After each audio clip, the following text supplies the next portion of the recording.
Welcome back, everyone, to the School of Greatness podcast. Thanks Nice for to see you as well. thanks for inviting me on your jet. You've got a documentary coming out right now that you're headed to Palm Springs for, so we're doing it on the jet, which is incredible. It inspires me about the topic we're covering, which is on your book, Money, Master the Game, 7 Simple Steps to Financial Freedom. In fact, when you were growing up, you were really poor, right? Extremely poor. We had no money at Thanksgiving for food. It's part of why last year I started feeding when I was 17. I started feeding families because I was fed when I was 11.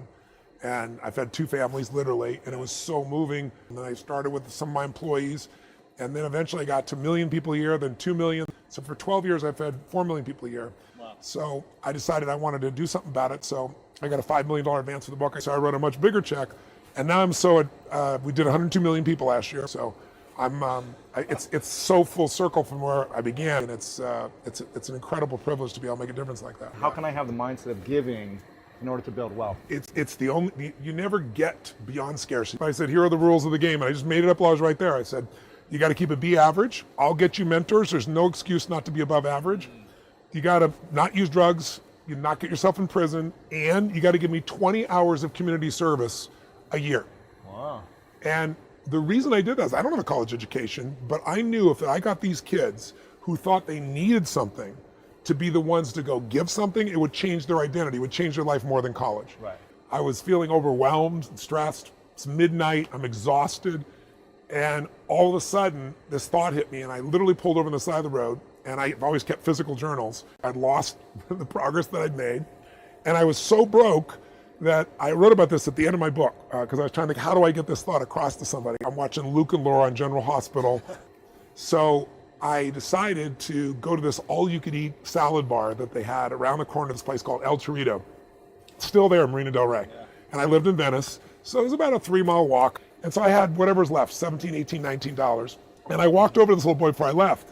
And I said, hi. I said, I'm Tony. And he told me his name was Paul or whatever it was. I don't even remember his name. This little boy. I said, I saw I held the door open for your woman. I said, taking her out to lunch like that is really cool. And I said, taking her to lunch. He goes, well, I didn't take her to lunch. He said he was 8 or 9. He said, I'm 9 years old. And he looked up at me like shocked, and he goes, I can't take that. And he laughed like crazy, and I didn't even say another word. I just walked out the door. Didn't even look at his mom. No, I didn't get a number. And I got to tell you, it was the most powerful experience of my life, because I didn't walk home. I kind of flew home.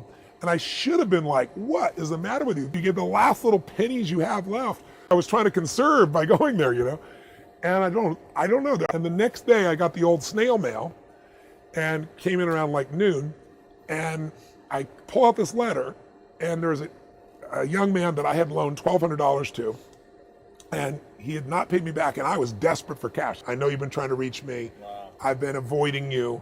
And here's the money you owe, and I'm going to give you some interest as well. So I got, at that point, that was like more money than anything. And so once again, I'm sitting there, tears going down my face. We do $5 billion a year in sales across different industries now. But since that, and I've been near bankruptcy multiple times in companies and things like that. I always never went bankrupt. But I faced really tough times. I never went back to that level of scarcity. So it's a long way of saying, when you have nothing is when you need to give. You know, if you're going to wait till you think you have something, you're never going to have something of any size or scope. And also, you know, tithing is a perfect example. I don't know anybody, regardless of religious belief, who's tithed 10% of their income for a decade and not prospered massively. And Sir John Templeton, who was the first billionaire investor, was the first person who said that to me. He said, Tony, I know you tithe, but he said, tithe more. He said, do more, give more. And he said, you'll receive more, just how it works. And I found it to be absolutely true. Really? So, and now I'm doing it this year. I'm going to do it for the next 10 years. I love hearing this story. I've heard this story before, but it always captivates me. Who was the most influential person in your life growing up? She pushed me incredibly hard, but also she was kind of, you know, she was a drug addict, a prescription drug addict. She overused those, and she was an alcoholic. We had no money. We lived in a 1,200 square foot house, and my 4 different fathers all lived in the living room at different stages. She had her own room. And she would call me every day on the phone, 11955, so you could ring your own phone, and I'd pick it up. I really literally didn't see my mom most days, and I didn't understand any difference. So she gave me an incredibly high standard, and she gave me a big challenge, and she was physically abusive. She smashed my head against the wall till I bled. She poured liquid soap down my throat till I threw up because she thought I was lying. Wow. And yet I loved her, and I knew she loved me. And if she had been the mother I thought I wanted, I wouldn't be 1/10 as driven. I wouldn't, I suffered so much, I don't want anybody else to suffer. So she was the most influential person. The next most influential person were a set of mentors. I had Jim Rohn, personal development speaker I went to work for when I was 17, massively influenced my philosophy. John Grinder, who started NLP, taught me strategy. He taught me how to produce results that people thought would take decades and days and minutes. And I became his top student and so forth. So, and then along the way, I've had incredible mentors. Peter Guber owns the NBA Warriors and the LA Dodgers and, Mandalay Pictures. One of my dearest friends for 30 years plus. Mark Benioff, I've been coaching him for 16 years from the day he started Salesforce. If you had to strip them all away, you can always use one strategy or one thing to use, what would that be? I wouldn't. Okay. Part of why I'm effective is because I don't buy that. I'm always looking for more strategy, because one strategy will work with one person, not with another. But philosophically, I would say that the capacity to strengthen and increase your hunger is the one common denominator amongst the most successful people. Richard Branson's a good friend of mine, and Peter Guber, Steve Wynn, all these guys, they've never lost their hunger. Most people are hungry to achieve a certain amount, make a certain amount of money, and then they get comfortable and relax, or to get a certain level of fitness, and then they relax. But, Richard is as driven today as when he was 16 years old starting. I mean, he's like on fire, and he's 65 years old. But there's a lot of intelligent people can't fight their way out of a paper bag, right? Absolutely. Hunger is the ultimate driver, because if you're hungry, you can get the strategy, you can get the answer. So hunger, modeling would be maybe the next best skill, knowing that success leaves clues. Like, why reinvent the wheel? If someone took this plane, was Mickey's plane, who owns the Miami Heat and owns Carnival, right? And so why would I go learn by trial and error and maybe take 10 or 20 years when I could learn from somebody in a few weeks or a few months or a few hours? So how does someone continue to stay hungry, or rediscover what they're hungry about? The best way is get around where it's better and things will hit you. Say it again. Get around where it's better and things will hit you. Who you spend time with is who you become. What's the vision you have, and what's the legacy that you want to leave behind? I thought it might be a lot of hype, but it was as good as the promise. Really? It says, legacy is planting seeds in a garden that you'll never see. But so for me, for me, it's human lives. For me, my life is about being a blessing in the lives of the people I meet. I hope that whoever decides to watch your video, I hope something here will strike them and they can say, I got to get in proximity, or I got to raise my standard, or I'm going to go master my damn money. I'm not going to dabble. Sometimes you're being a blessing because you coach them or you intervene with them. Again, it's less about legacy than it is about doing what I'm made for while I'm here and maximizing. I want the end to have me. I want to be climbing the mountain when I die, not sliding. Sure. So to me, it's about growth and it's about giving. Those are the only things that fulfill human beings. I always tell people, if you want to be happy, it's one word: progress. If you can make progress, and if your progress is not only within yourself, but it's actually doing something of value for more than yourself, you're going to be a damn fulfilled person. I got a job working for a daily newspaper when I was 13. Do you think people need a little bit of ego to have that kind of drive and insanity or obsession, or is it more just belief in a bigger vision? And we all have it until we get a few hammers, because in the beginning, when you're young, especially a young man, I think even more so than a woman, you're trying to find yourself. You're trying to prove yourself to the world, and really you're trying to prove it to yourself. But I was also attacking them because I was also defensive, because I didn't have a degree. And so I figured, I'm going to be on the offense. I'm going to show them. I've trained 100,000 therapists around the world with my partner, Chloe Madonna. We make films of people's lives, like suicidal people who've been through hell. Do you ever question choices or decisions you make today? And does everything you touch turn into what you want it to be? I think I have the ability to influence people because I talk about my failures, and I think that's really the secret in that area. And also, it's be total bullshit, and everyone knows it's bullshit. And also, you'd be bored silly. People don't value what they don't fight for. The things we've worked the hardest for, we value the most. So I think, the purpose of a goal is not getting it anyway. The purpose of a goal, is who you become. Who you become is going to make you happy, or it's going to make you sad. So I'm not looking for an effortless approach. Sure. Is it important or how important is it to have the right partner in a marriage or an intimate relationship in relating to building wealth? Does it matter who you choose, their mindset? Getting on the same page is really, really important. But when my wife and I met, we both grew up very poor. But I decided that I was going to find a way to add so much value. And so when we first met, I remember we were in New York City, and this dates me how old I am. But we were down in New York City, we're in Times Square, and we went into one of those camera shops, and it was Christmas time. And I saw the camera, and I was like so excited about this camera. And I said, you know what, I'm gonna get one for my brother, my sister, my mom, and I came up with, I don't know, it was like 12 cameras, and they were very expensive then. I think they were like $1,200 or $2,000 each. Yeah, no, not even, it's a million times better. Yeah. But I went to the counter, and the guy goes, oh my God, Tony Robbins, can I take a picture with you? And I wanted to grab her by the throat and just go, what are you doing here? And she's like, no, what's the deal here? I've been in relationships before where I gave everything and the people were totally unconscious with money. Yeah. So to answer your question, it's nice to be on the same page, but one day I told my wife I was coaching someone, and the person gave me $250,000 bonus. I don't care who you are. It's mind-boggling. It was like, he didn't have to. It wasn't part of the deal. He pays me $1 million a year plus a piece of the upside. I'm like, wow. So I used to get upset about it. Now I'm like, that's my squeaky little girls. I'm thrilled. Think of evil, bad, corruption, whatever it may be. Yeah. How does someone shift it? Like, is it a daily practice? If you feel incompetent and you see someone else more successful, they're the 1%, they're the jerks. Right. Usually, by the way, but it used to be aspirational to be in the 1%. Yeah. Today, the people in our society that say they're the 99% are lying, because half this planet lives on $2.50 a day. $900. If you are considered in poverty in the United States, you are the 1% of earners in the world. You are the 1%. In poverty in the U.S. U.S. poverty. US. You're the 1% of the world. The 1% of the world's earners. So what you're doing is saying, poor me, while you're typing on your Apple computer, right, or drinking a cup of Starbucks. Somebody showed me a picture of the people that were camping out, and they got these great camping tools. I mean, they got all these brand name corporations that they're doing. Yes. But what you have to do is understand the rules of the game instead of complaining and whining. So before you choose Apple on E-Trade and hit it, as you hit it in microseconds, they see what you want, they get in front of you, they buy and sell it multiple times and make money off of you. If you're a trader, that's a pain in the butt. But if you're an investor, over the long term, it doesn't affect you at all. Yeah. I show you how to get that piece. And it's not, I teach the emotional part, yes, but it literally is the 50 smartest minds in the world. And we were talking before we started the interview that you learned something new over the last 6 months or year since writing the book came out. Yeah. Can you share with us? New and disappointing. Can you share with us, talking about fiduciaries? Yes. And one of those is you can't control where the markets are going to go, real estate, stock, anything. Yeah. But you can control fees. And that sounds so third grade. Like, what does that matter? And there's more 401ks than there are homes, right? Yes.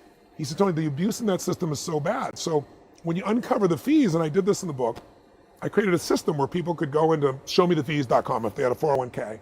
And it shows you exactly what the fees are and what it means to you compounded. Because every 1% in fees you pay more than you need to, because of compounding, means you gave up 10 years of income when you go to retire. So for example, the average person puts their money in a mutual fund. They don't know which mutual fund to go to. They look on Morningstar, maybe it's 5 stars. If it's 5-star, you're already overpaying for it. It's not going to stay a 5-star. It's only 3%. It's 3% compounded year after year. For example, an index fund, 14 basis points. The other person's paying 3% for the same product. There's no industry in the world except the financial industry. I also built a site, another site called portfoliocheckup.com. And I built it so you could put all your accounts in there, not just 401k.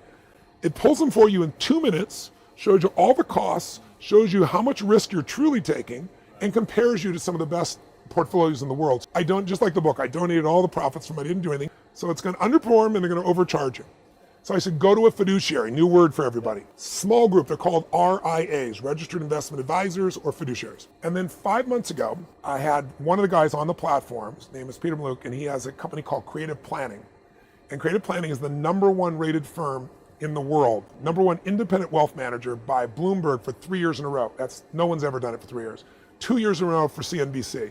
It's like billionaires have a family office. He built a family office for people that are multimillionaires. He goes, there are these hidden rules in the law, these gray areas that are people are on the edge legally, and everyone on your platform is doing this. And he said it's called dual registration. So now you trust me. And legally I'm responsible to take care of you. So in the middle of the conversation, I can switch hats and become a broker and you don't know it. You think I'm giving you independent advice and it's not independent advice. I said, you're the only guy and you're #1.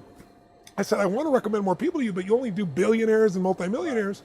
You got the greatest practice in the world. Give them everything the same and he charges less than 1%. 1.2 is the highest for somebody with like no money. I said, if you do that, I'll partner with you.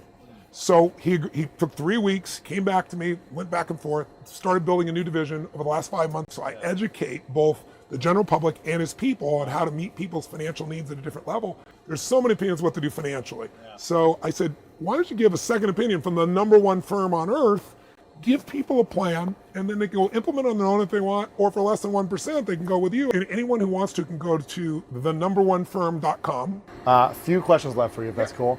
And we'll have all this linked up here at the end. If you're on YouTube watching this, this will all be linked up below. And also I'm gonna do something for anyone watching this on YouTube. The first 100 people to leave a comment and share this video, I'm gonna send you one of his books, a paperback copy, for the first 100 people that do that. Oh, that's cool. Because I wanna get the message out there. That's great. And by the way, every book that is bought, 50 people are fed. There you So go. all the money still goes out in the paperback just like There that. you go. You should buy one as well and give it away. What are you most grateful for in your personal life? I mean, I love my children completely, but my wife is truly the greatest gift in my life. She doesn't have the same constitution I do. So amazing, yeah. I do literally 26 miles to 27 on the third day, where I start at 8:30 in the morning and finish at 1 a.m. with one hour break. So the demands I make on my body are intense. My wife has the same will I have, not the same physical, so I try to take care of that way. But her love, her joy, her happiness lifts my soul and spirit. Jarek is, I know, a friend of yours. Yep. He's a tremendous coach. So my family is involved with my mission, which I'm really grateful for, because people talk about work-life balance, and it's bullshit. Anybody who's an overachiever, you and I, what are we going to do after 10 minutes? Somebody's going to start jerking this around to have some fun, right? I've been asking everyone else recently though, if this is many, many years down the line, it's your last day, but everything you ever produced, physical books, audio, workshops, videos have all been erased. But these are the 3 things that is like your Bible, the lessons that we should be remembering to use and to follow for the rest of our lives. There's the one thing that's in common in this lifetime is extreme stress.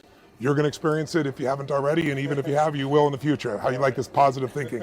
Someone's going to take advantage financially. Well, then you're not committed to being happy. So the greatest gift you could give yourself, some people get sad or depressed, and those are all forms of suffering. And all your entire life, you live in one of 2 states: states of suffering or beautiful states of being. And in a beautiful state of being, hey guys, in a beautiful state of being, we're still filming. We're finishing right now. Yeah, last couple minutes. That's the real thing. In beautiful states of being, it doesn't matter what happens, you're going to find something to enjoy and appreciate. I'm going to be miserable even though I solve it, right? I realized I would give away my happiness so easily because, look, I got 1,200 employees plus in 18 companies on multiple continents in multiple industries. Right. What are the chances that today somebody's going to screw up something? And so I would be like, I was so happy, and then John did this, or this person, what were they thinking? Or he opened the door in the middle of the interview, or whatever. And so I decided that's the shit that's going to happen. And when something doesn't work out, we'll learn from it, we'll grow. And so if I know it sounds esoteric because we're doing this in 2 minutes. I usually take people now through like a day of experiences where they uncover this. The first 2 things that came to the top of my head was visiting a third world country and building a school for kids and seeing their joy and being in that experience early on when I worked for it for so long. And then now there's a pattern to those examples. I'm not just listening to the content, I'm listening to tell me what you felt. What did you feel when you helped build that school? Incredible joy. And when you became an All-American, what did you feel? So I made it happen by this willing it and this commitment to like proving everyone wrong and all the people that screwed me over, like, here's why you're going to accept me and why you're going to love me. And it didn't work completely. It wasn't fulfilling. No. It was for a moment. Whenever I ask people the worst experiences of their life, they will tell me something and it was all about them. You think you have less. Right. Or something happened and you've lost something, lost love, lost money, lost significance, lost attention, lost something. And when you say, no, I'm suffering because my children aren't doing well. No, you're suffering because you failed your children in your mind. It's about you still. When you get that all suffering is obsession with self, you can snap out of it, and all you have to do is stop expecting and start appreciating. You look around and appreciate things outside yourself, the people around you, your friends sitting across here, anything of that nature, and then starting to enjoy something. If you give, if you're grateful, suffering disappears instantly. I mean, it's like, I have this incredible mission, I love my wife, I'm physically strong and healthy. So if you measure it monthly, the worst you're gonna have is bad months. Daily, when I take over a company, turn it around, I find usually a dozen elements of that business, and I'll measure them 5 times a day in the beginning. Because the more you measure, the better you can adapt and change. And I make everybody have to focus on it. Well, what I've done with this area of my life is, instead of saying, is my life beautiful? And the last question is, who in the world right now is the definition of greatness for you, and what is that definition? I think it's great.